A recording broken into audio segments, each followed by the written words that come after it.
এপিসোডের শুরুতে মিও এবং কুডো খাবার খাচ্ছিল। মিস্টার কুডো বলে, তোমার কি এখানে ভালো লাগছে? সারাদিন বাসায় কি করো? আবার বইল না, সারা দিন বাসায় শুধু ঘরের কাজই করো। মিও বলে, আমার এখানে অনেক ভালো লাগছে।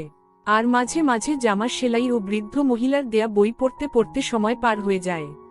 কুডো বলে, আমি কালকে অফিস থেকে ছুটি নিয়েছি। কালকে আমার সাথে বাইরে ঘুরতে যাবা। তুমি এখানে আসার পর একবারও বাহিরে যাওনি। মিও বলে, আমার বাহিরে যাওয়ার কোনো কারণ নেই, আর আমি আপনার সময় নষ্ট করতে চাই না।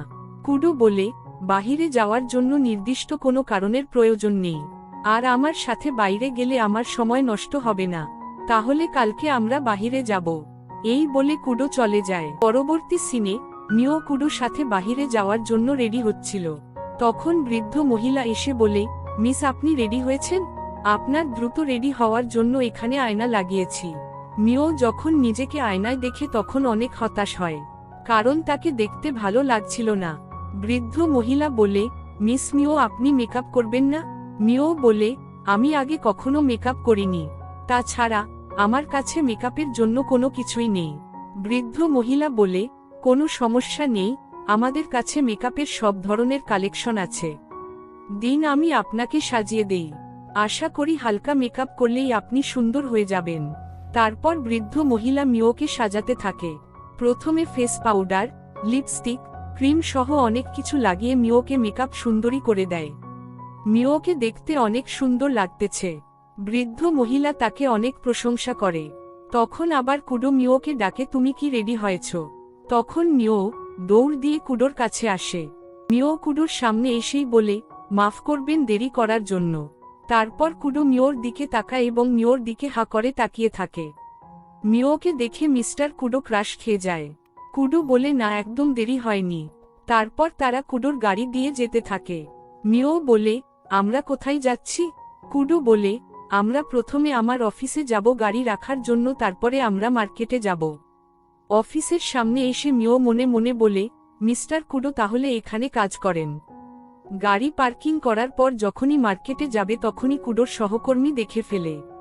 তিনি বলেন, এটা তো আমাদের কমান্ডার কুডো স্যার। তিনি আরও বলেন, স্যার, আজকে তো আপনি ছুটি নিয়েছেন, তাহলে আজকে আসলেন যে? আর আপনার সাথে এই সুন্দরী কন্যাটাকে? কুডো বলে, আমি এখানে গাড়ি রাখার জন্য এসেছিলাম, আর এই মেয়েটি আমার মেহমান। ওর দিকে তাকাবে না।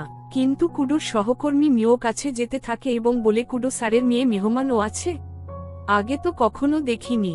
তখন কুডো রাগ দেখিয়ে বলে, তোমাকে না বলছি ওর কাছে যাবে না? এখান থেকে চলে যাও। তারপর কুডোর সহকর্মী চলে যায় এবং মিও ও কুডো মার্কেটে চলে আসে। মার্কেটে এসে কুডো মিওকে জিজ্ঞাসা করে, মিও, তোমার কি কি লাগবে? কিন্তু মিও কোনো কিছুই বলতে পারে না। সে মনে মনে ভাবে, আমার কি লাগবে তা আমি নিজেই জানি না, আমি কখনো মার্কেট করিনি। কুডো বলে, তাহলে আমি মার্কেট করি, তুমি সাহায্য করো। তারপর কুডো আগে আগে ও মিও পিছে পিছে চলতে থাকে। অন্যদিকে মিওর বাবা ও মিস্টার কোজির বাবা তর্ক করতেছে। কোজির বাবা বলে, আমাদের মধ্যে শর্ত হয়েছিল মিওর সাথে আমার বড় ছেলের বিয়ে দিবে, কিন্তু তুমি মিওকে কুডোর কাছে তুলে দিয়েছ। মিও উসুবা পরিবারের মেয়ে। কুডো ও মিওর বিয়ে হয়ে গেলে তাদের বাচ্চা অনেক শক্তিশালী হবে। মিওর বাবা বলেন, আমি চেয়েছিলাম মিওর সাথে তোমার বড় ছেলের বিয়ে দেব, কিন্তু তখনই কুডো পরিবার থেকে বিয়ের প্রস্তাব আসে, তাই আমি মিওকে কুডোর কাছে পাঠিয়ে দেই। এখন মিওর সাথে আমার কোনো সম্পর্ক নেই। দরজার আড়াল থেকে কায়া তাদের দুইজনের কথা শোনার চেষ্টা করছিল, কিন্তু ঠিক মতো শুনতে পারছিল না। সে কাজের লোকের কাছে জিজ্ঞাসা করে তারা কি কথা বলছিল। কাজের লোক বলে, তারা মিওকে নিয়ে কথা বলছিল। তখন কায়া জ্বর দিয়ে বলে, তারা মিওর নিয়ে কি কথা বলছিল, জলদি বলো। তখন মিস্টার কোজি চলে আসে এবং বলে, কায়া, এত জোরে কথা বলা ভালো না, চলো আমরা আজকে বাইরে থেকে ঘুরে আসি। অনেক দিন আমরা একসাথে বাইরে যাইনি। কায়া মনে মনে বলে, আমি জানি আপনি নাটক করতেছেন, আপনিও মিওকে নিয়ে এখনো ভাবেন। কুডো মিওকে নিয়ে একটি পরিচিত দোকানে আসে। দোকানদার মিও ও কুডোকে দেখে অনেক খুশি হয়। দোকানি বলে, আমার কাছে নতুন জামার কিছু কালেকশন আছে, আশা করি আপনার পছন্দ হবে। মিস্টার কুডো তখন বাড়ির বৃদ্ধ মহিলার কথা মনে পড়ে। তিনি একবার বলেছিলেন, মিও তার জামা বারবার সেলাই করে পরে।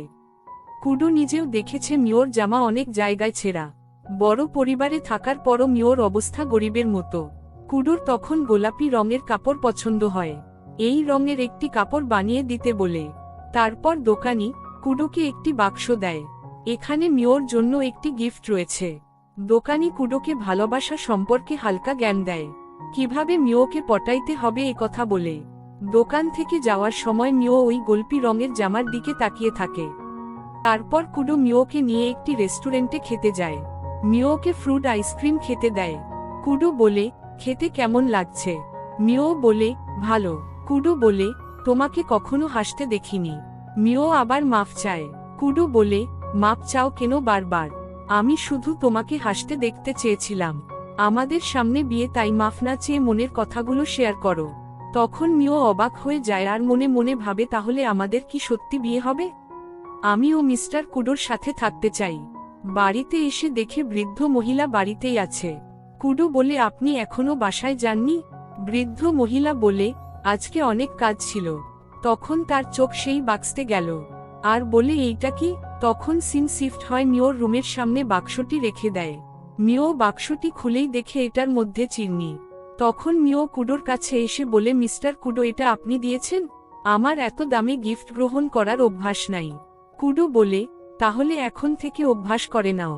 এখানে কুডো ও বৃদ্ধ মহিলার কিছু কথা দেখানো হয়, যেখানে বৃদ্ধ মহিলা বলে, আপনি মিওকে চিরুনি গিফট করবেন, এটার মানে আপনি বিয়েতে রাজি।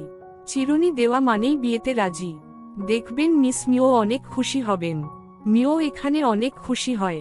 কুডোকে মুচকি হাসি দিয়ে ধন্যবাদ জানায়। হাসি দেখে কুডো আবার ক্রাশ খায়। পরবর্তী সিনে কুডো মিওর ব্যাপারে ইনফরমেশন জানার জন্য একটি গোয়েন্দা ঠিক করেছিল। সেই গোয়েন্দা সকল ধরনের ইনফরমেশন কুডোকে জানায়। গোয়েন্দা লোকটি বলে, মিওর কোনো অলৌকিক শক্তি নাই, এই জন্য সবাই তাকে কাজের লোকের মতো ট্রিট করে। মিও উসুবা পরিবারের মেয়ে। মিওর মায়ের নাম ছুমি উসুবা। উসুবাদের শক্তি হলো তারা মানুষের মন কন্ট্রোল করতে পারে।